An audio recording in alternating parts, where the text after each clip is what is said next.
Latest chika, sister ni Donnie, may chismis. Saan niya, alam nyo, in love talaga si Donnie kay Belle. Kasi kung kinakamusta namin ang relasyon nila, ang dami niyang chismis. Excited siyang ikwento kung gaano nila kamahal ang isa't isa, kung paano nila nalalampasan ng ganito yung mga problema, kung paano pa sila pinatatag ng mga problema.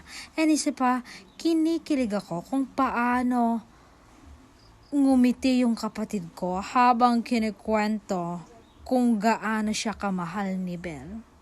Ngiting in love at masaya ako na nahanap niya si Belle.